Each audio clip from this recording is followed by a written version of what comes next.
Good afternoon प्यारे बच्चों। आज हम लोग पढ़ेंगे छंद। सभी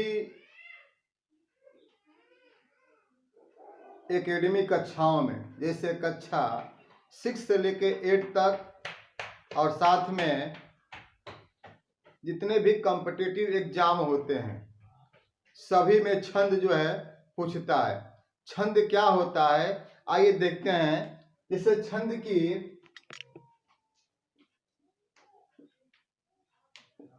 छंद क्या होता है? मात्राओं की व्यवस्था होता है। इसे हम कहते हैं क्या, एक शब्द में कह सकते हैं कि काव्य की लयात्मक प्रवृत्ति को छंद कहते हैं। काव्य की लयात्मक प्रवृत्ति को छंद कहते हैं। आइए पहले देखते हैं कि छंद के रूप कितने होते हैं। आइए देखते हैं छंद। यहाँ पहले एक ट्रिक समझेंगे, ट्रिक के माध्यम से समझेंगे पहले कि ये छंद आखिर होता क्या है। देखिए छंद में एक कंडीशन ये होती है कि यहाँ लिखा है 6 9 के द, अर्थात कहने का मतलब यह है कि जब भी हम किस ऐसे शब्द जिसके बीच में आधा नौ या आधा कोई भी वर्ण हो तो हम क्या करते हैं, जैसे यहाँ देखिएगा लिखा है 6 और आधा नौ और द, तो 6 के बीच में और द के बीच में, दोनों के बीच में जो अधूरा वर्ण होता है हम किसी एक को गुरु बना देते, जैसे इसको गुरु कर देंगे और इसको लघु कर देंगे। इस तरह से इसकी मात्रा हो जाती है। कहता है कि 6 9 के द, ये इसकी प्रक्रिया होती है। आइए देखते हैं छंद के पहचानने के तरीके। छंद के 4 मुख्य रूप से इसके तत्व होते हैं। जैसे छंद के तत्व, छंद के तत्व जैसे होता क्या है, पहला होता है यति, दूसरा होता है गति, तीसरा होता है लघु और चौथा होता है गुरु। ये छंद के 4 तत्व होते हैं जो एक अपने आप में विशेष होते हैं। इन्हीं के द्वारा हम एक नए छंद का निर्माण करते हैं जिसमें समुचित रूप से प्रयोग किए जाते हैं। आइए देखते हैं कैसे। अगर हमें छंद को पहचानना है तो सबसे पहले हम क्या करेंगे, छंद का एक सूत्र लिखते हैं जिस सूत्र के माध्यम से हम अपनी बात को, यानी छंद पहचानने का सबसे आसान तरीका होता है। आइए देखते हैं कैसे। जैसे हमने लिख दिया यमाता राज भान सलगा। आपने देखा कि ये है छंद का सूत्र होता है। इस सूत्र के माध्यम से हम इसके सारे तत्वों को निकाल सकते हैं, देख सकते हैं कि इसमें कितने गण होते हैं और कितनी मात्रा होती है और किसका उदाहरण क्या हो सकता है। इसी सूत्र के माध्यम से हम निकाल सकते हैं। आइए देखते हैं कैसे। जैसे यहाँ पे लिख देंगे, देखिए करना क्या है, प्रत्येक वर्ण के साथ जितने भी वर्ण इसमें हैं प्रत्येक वर्ण के साथ आपको अलग से गण जोड़ना है। जैसे यगण, फिर म आते हैं तो मगण, फिर आते हैं तगण, फिर आते हैं रगड़, फिर आते हैं जगड़, फिर आते हैं आगे आगे और लिख सकते हैं, इसे लिख सकते हैं भगड़, फिर लिख सकते हैं नगड़। ये नगड़ हो गया। आइए थोड़ा सा आगे और इधर देख लेते हैं। फिर लिख सकते हैं हम सगड़ और लास्ट में बच जाता है हमारा लघु और गुरु। लघु हो जाता है और गुरु हो जाता है। ये 8 गण होते हैं और ये दोनों गण नहीं होते हैं, इसके मुख्य बिंदु होते हैं। इन मुख्य बिंदुओं को हम पहले देख लेते हैं, उसके बाद इसकी मात्रा निकालना शुरू करेंगे। जैसे लघु का मतलब जो होता है हर्ष स्वर, जैसे अ, छोटी ई, छोटा उ और री। ठीक उसी तरह से गुरु में जब हम आते हैं तो गुरु में लेते हैं इसका विपरीत, जैसे आ, बड़ी ई, बड़ा ऊ, ए, ऐ, ओ और औ, ये गुरु होता है। इसकी सबसे बड़ी कंडीशन ये होती है कि लघु को हम छंद में पाई बोलते हैं। पाई का मतलब 1 नंबर से होता है और गुरु का मतलब होता है वक्र रेखा। वक्र का मतलब होता है जो 3 तरह से टेढ़ा हो, जैसे इस तरह से हम इसको बोलते हैं वक्र रेखा। ये इसकी मात्रा होती है। अगर किसी भी छंद या चौपाई दोहा में इस तरह की मात्रा आती है वहां उसे 1 नंबर देते हैं, और इस तरह की अगर मात्रा आती है तो वहां उसे 2 नंबर देते हैं, अर्थात गुरु कहते हैं। अब आइए इसकी मात्रा निकालते हैं। तो जैसे यगड़ का मात्रा निकालने का सबसे आसान तरीका क्या होता है कि हमें यहां से लेके 3 तक गिनना होता है, यानी यहां से यहां तक। तो हमने देख लिया है, हमने जैसे बताया उदाहरण में यहाँ पे लघु गुरु में कि अगर ये वाला मात्रा होता है तो 1 नंबर देते हैं, और इस तरह की मात्रा होती है तो गुरु यानी 2 नंबर देते हैं। तो यहाँ देख लेते हैं कि पहले वाले में 1 मात्रा है और इन दोनों में गुरु है, तो यहाँ पे 2-2 मात्रा दे देंगे। ये इसका मात्रा होता है, यानी यगड़ की मात्रा होती है ये वाली। ठीक, फिर आते हैं मातारा में। तो देखिए यहां से फिर 3 गिनेंगे, यहां से कितना गिनना है 3, तो यहाँ तीनों गुरु है। ठीक, फिर जब आते हैं आगे बढ़ते हैं तो यहां से ताराज लिखते हैं, तो ताराज में ताराज। फिर राजभा आते हैं तो राजभा।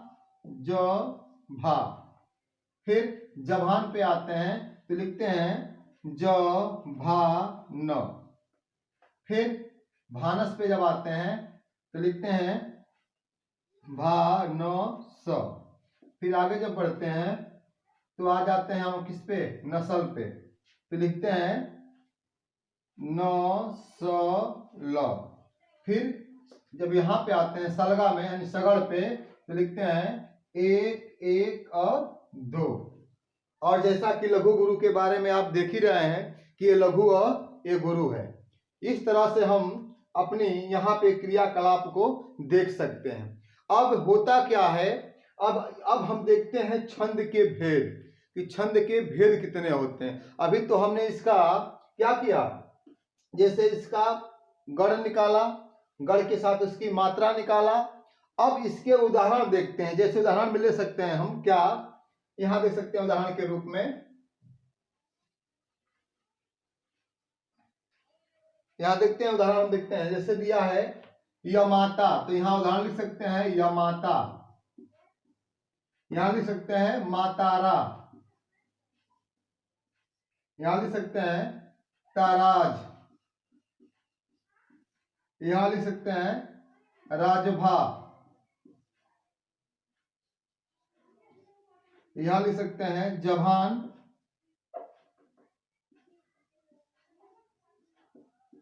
यहां लिख सकते हैं भानस, यहां लिख सकते हैं नस्ल, लिख सकते हैं। और बच गया आपका सलगा। जैसे हमने बताया आपको कि सलगा का मात्रा क्या होता है, देख लेते हैं। सलगा का लिखाया था सगड़ लिखे थे ना, सगड़। सगड़ की मात्रा क्या होती है, सलगा। तो यहां लिख सकते हैं हम सलगा, इसकी ये मात्रा हो जाती है। हम देख लेते हैं कितने गण है, 1, 2, 3, 4, 5, 6, 7 और 8 एक गण होते हैं। इन गणों का ये देखिए, ये गण हो गए, इनकी ये मात्रा होगी और एक उदाहरण हो गया। अब इसके माध्यम से हमने इस सूत्र के माध्यम से गणों को निकाला, गणों की मात्रा निकाला और उसका एक उदाहरण भी निकाल दिया। अर्थात इससे हम ये कर सकते हैं कि इनकी मात्राओं को भी हम अच्छी प्रकार से निकाल सकते हैं। अब आगे बढ़ते हैं, चीज और देखते हैं। जैसे अगर हम इतना आ गए तो अब हम ये देखेंगे कि हमने बताया आपको कि इसमें गण, यति और लघु गुरु का विशेष ध्यान है। तो लघु गुरु की सबसे बड़ी खूबी क्या होती है कि जो हर्ष स्वर होता है उसे ही हम लघु कहते हैं, अर्थात अ, छोटी ई, छोटा ऊ और रे। इसके लिए हम लिखते हैं पाई। पाई का मतलब इस तरह से हम बना देते हैं पाई, ठीक। और इसे हम गिनती में 1 नंबर लिखते हैं, क्या लिखते हैं, 1 नंबर लिखते हैं इसको, ठीक। फिर जो आ, बड़ी ई, बड़ा ऊ, ए, ऐ, ओ, औ होता है उसे हम कहते हैं गुरु। गुरु के लिए क्या लिखते हैं, वक्र रेखा लिखते हैं, इसे हम 2 मानते हैं काउंटिंग में। तो इस तरह से इसकी ये मात्रा होती है। अब आइए देखते हैं छंद के भेद। तो छंद के मुख्य रूप से 2 भेद होते हैं, देख लेते हैं कौन कौन सा भेद होता है इसका।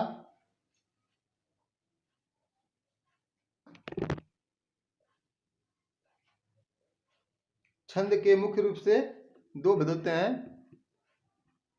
देख लेते हैं भेद।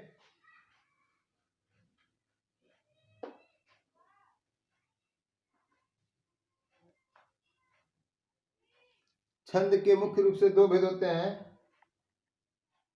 पहला भेद देखते हैं हम, लिखते हैं छंद के भेद। तो छंद के मुख्य रूप से 2 भेद होते हैं। पहला होता है मात्रिक छंद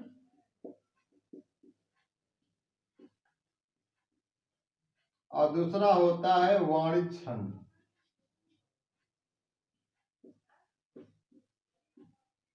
अब यहां देख लेते हैं मात्रिक छंद क्या होता है। जिन छंदों में सिर्फ मात्राओं की गिनती की जाए, मात्राओं की बात की जाए, उसे कहते हैं मात्रिक छंद। और जिन छंदों में सिर्फ वर्णों की गणना की जाए, अर्थात अक्षरों की गणना की जाए, उसे कहते हैं हम वाणिज्य छंद। तो पहले हम देखेंगे मात्रिक छंद क्या होता है और इसके भेद कितने होते हैं। तो आइए यहाँ देखते हैं, यहां लिखेंगे हम मात्रिक छंद। क्या लिखेंगे, मात्रिक छंद। मात्रिक छंद होता क्या है, लिखते हैं कि जिन छंदों में मात्राओं की व्यवस्था हो, अर्थात मात्राओं की व्यवस्था नियत हो, उसे हम कहते हैं मात्रिक छंद। तो मात्रिक छंद की सबसे बड़ी खूबी क्या होती है, इसमें 3 तरह के मात्रिक छंद होते हैं। जैसे मात्रिक छंद के भेद, इसमें लिखते हैं पहला हम सममात्रिक छंद,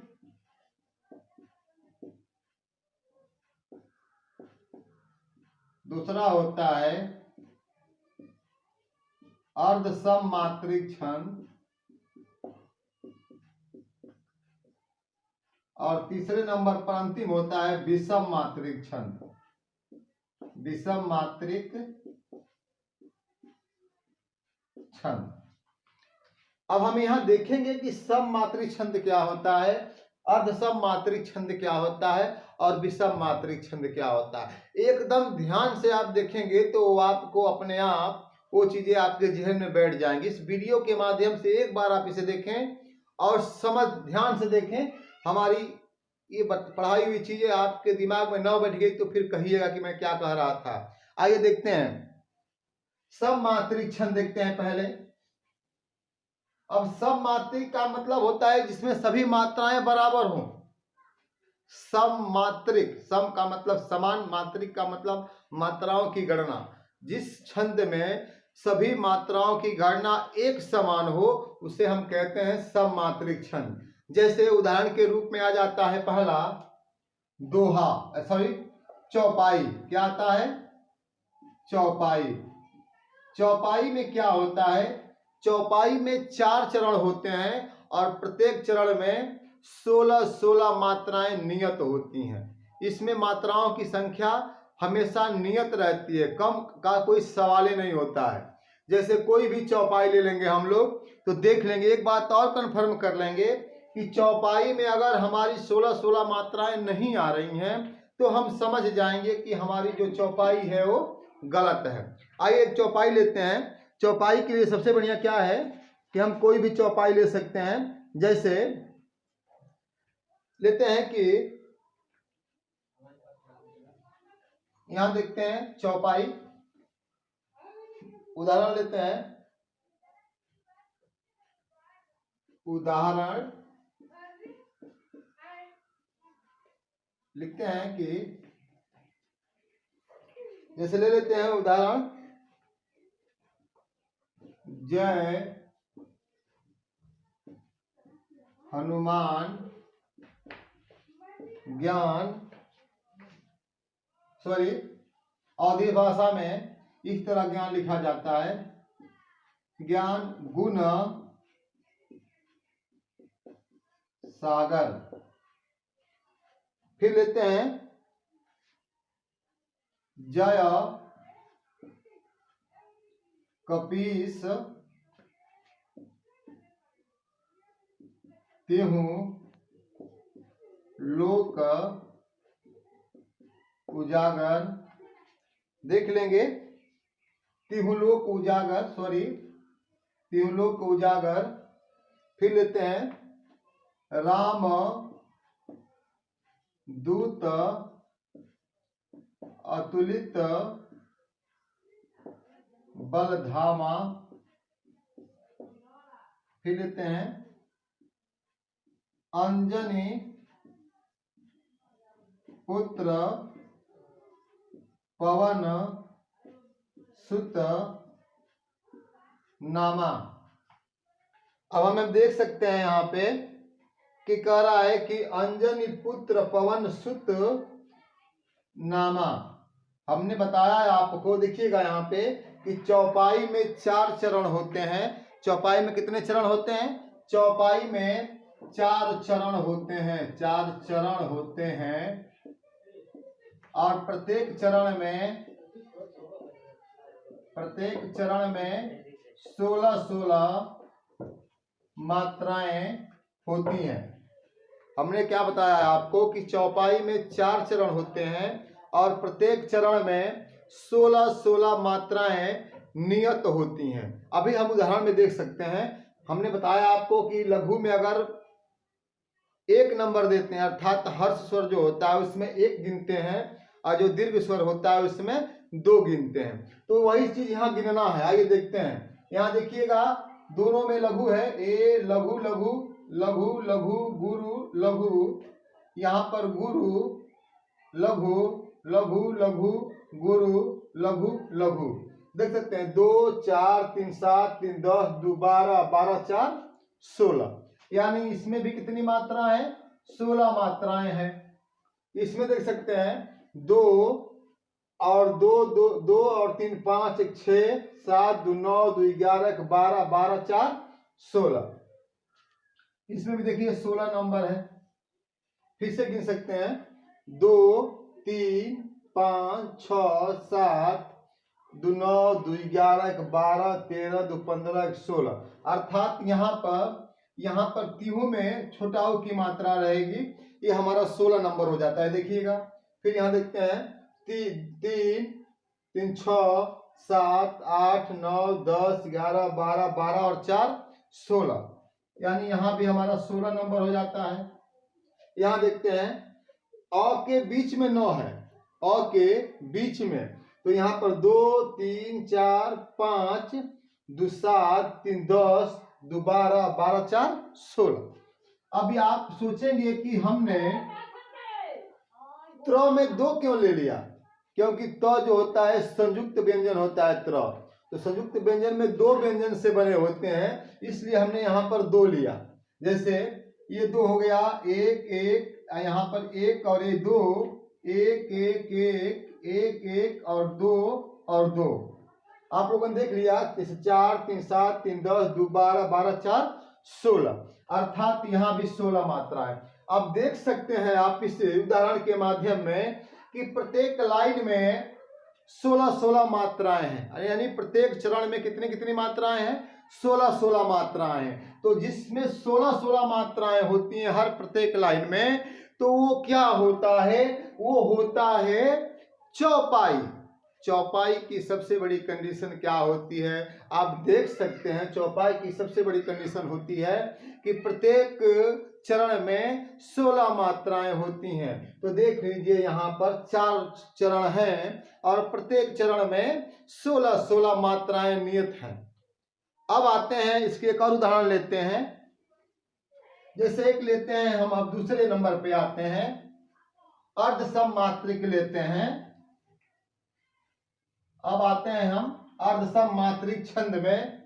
तो अर्ध सममात्रिक छंद की खूबी देखेंगे कि अर्ध सममात्रिक में क्या होता है। इसमें आधा समान होता है। कह रहा है कि अर्ध सममात्रिक छंद, अर्थात अर्ध मतलब आधा, सम मतलब समान, मात्राओं की संख्या आधा समान होती है इसमें। जैसे हम देख सकते हैं, लिख सकते हैं अर्ध सममात्रिक छंद, अर्ध सममात्रिक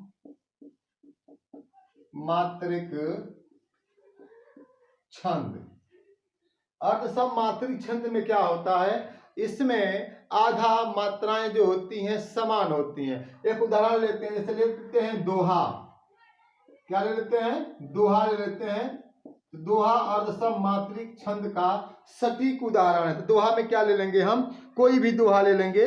जैसे दोहा में ले लेते हैं कि श्री गुरु चरण सरोज रज, निज मन मुकुर सुधार, अबरनौ रघुबर विमल जस, जो दायक फल चार।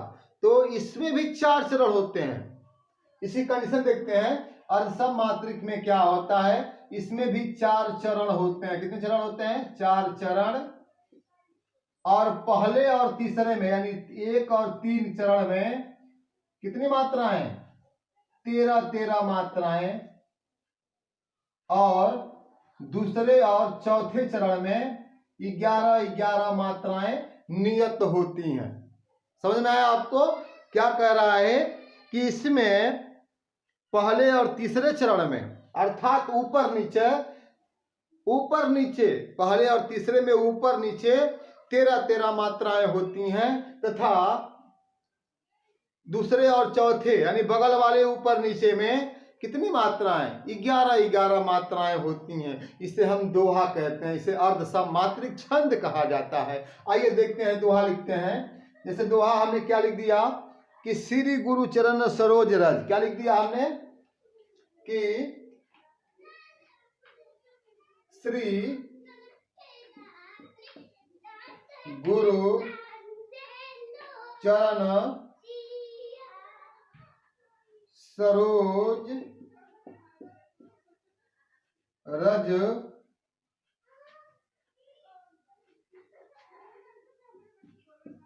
निज मन मुकुर सुधार, बरनौ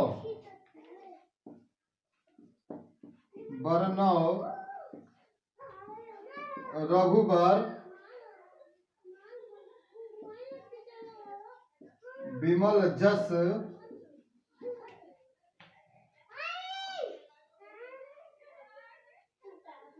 जो दायक फल चार। अब देख सकते हैं यहाँ पे कि उस उदाहरण में कि देखिए 1 2 3 4 यानी इसमें भी 4 चरण हैं। तो हमने बताया आपको कि इसमें और इसमें यानी एक पहला चरण, दूसरा चरण, तीसरा चरण और चौथा चरण। तो हमने बताया कि पहला और तीसरे चरण में 13 मात्राएं तथा दूसरे और चौथे चरण में 11 मात्राएं होती हैं। आइए देखते हैं कैसे। यहां देखिएगा 2 1 2 1 1 1 1 2 1 1। तो यहाँ 2 3 5 5 3 8 8 2 10 और 3 13। यहाँ देखिए 13 मात्राएं हो जा रही हैं यहाँ पे। अब यहाँ देखते हैं कि 1 1 1 1 1 1 1 1 2 1 यानी 4 3 7 और 3 10 और 1 11 मात्रा। यहाँ देख लेते हैं 1 1 2 एक एक एक एक एक एक एक एक एक, तो 4 4 8, 2 10 और 3 13। यहाँ देखिए, यहाँ देखते हैं तो 2 2 1 1 1 1 2 1, यानी 4 2 6 2 8 और 3 11 मात्राएं यहाँ पे हो गई। तो हमने देखा अभी क्या कि मात्रिक छंद में पहले नंबर पर चौपाई था जिसमें 4 चरण होते हैं, प्रत्येक में 16 16 मात्राएं, और दूसरे नंबर पर होता है अर्धसम मात्रिक छंद, इसमें भी 4 चरण, और पहले और तीसरे चरण में 13 13 मात्राएं तथा दूसरे और चौथे में 11 11 मात्राएं होती हैं। इस तरह से हम देख सकते हैं कि इसमें आपने देखा कि प्रत्येक जो नियम बताया गया उस नियम के अनुसार सब में सही हो रहा है। तो ये होता है अर्धसम मात्रिक छंद। अब आते हैं हम अंतिम वाले जिसे हम कहते हैं विषम मात्रिक छंद में, वो देखते हैं। विषम मात्रिक छंद में आते हैं तो देखते हैं क्या कि इसमें क्या होता है। तो विषम मात्रिक छंद में हम आते हैं किस तरफ से, जैसे ले लेते हैं हम कोई भी चीज विषम मात्रिक छंद में। तो विषम मात्रिक छंद में क्या होता है, इसमें आता है कुंडलिया। क्या आता है, लिखते हैं पहले विषम मात्रिक छंद, विषम मात्रिक छंद। विषम मात्रिक छंद में क्या होता है, इसमें इसका नियम देखते हैं। इसमें कह रहा है कि यह एक विषम मात्रिक छंद है, यह एक दोहा और एक रोला के मिलने से बनता है। विषम मात्रिक में जो कुंडलिया होता है, पहले क्या है कुंडलिया। कुंडलिया की सबसे बड़ी खूबी क्या है कि ये जो होता है विषम मात्रिक छंद होता है, और यह दोहा और रोला के मेल से बनता है। दोहा और एक रोला, यानी दोहा जोड़ा जाता है फिर रोला जोड़ा जाता है, और दोनों को जोड़ करके कुंडलिया बना दिया जाता है। इसकी सबसे बड़ी खूबी होती है कि आइए देखते हैं कैसे, उदाहरण लेते हैं।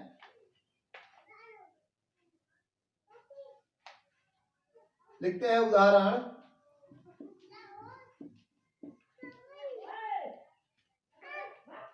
दौलत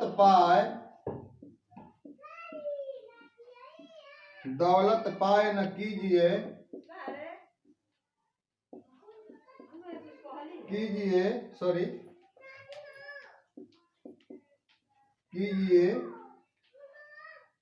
सपने में अभिमान, सपने में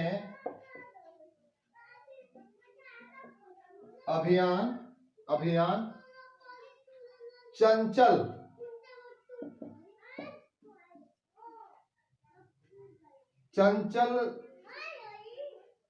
जल दिनचारी को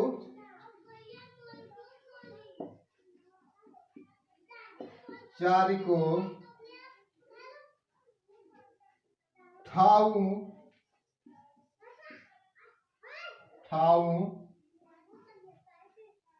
न रहत निदान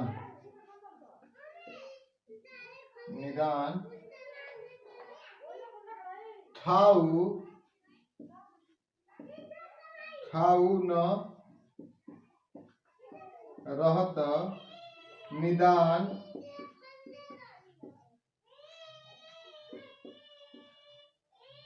जयत जग में जस लीज मीठे वचन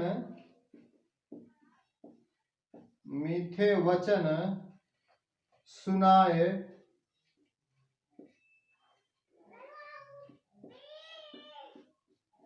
विनय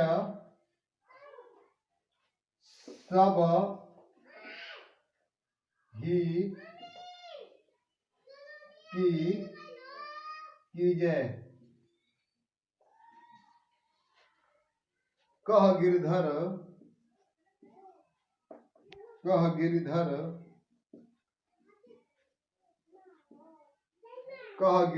कबीराय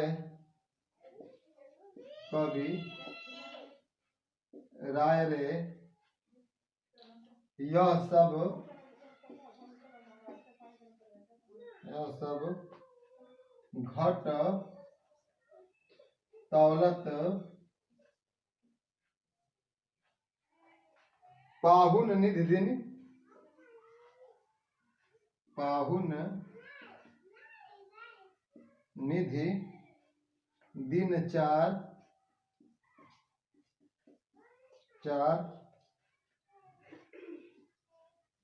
रहत सबहि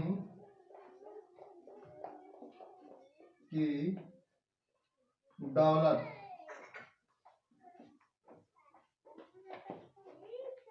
हमने बताया आपको कि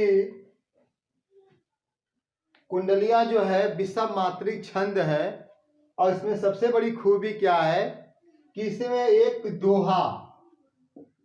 दोहा प्लस रोला जोड़ करके कुंडलिया छंद बनता है।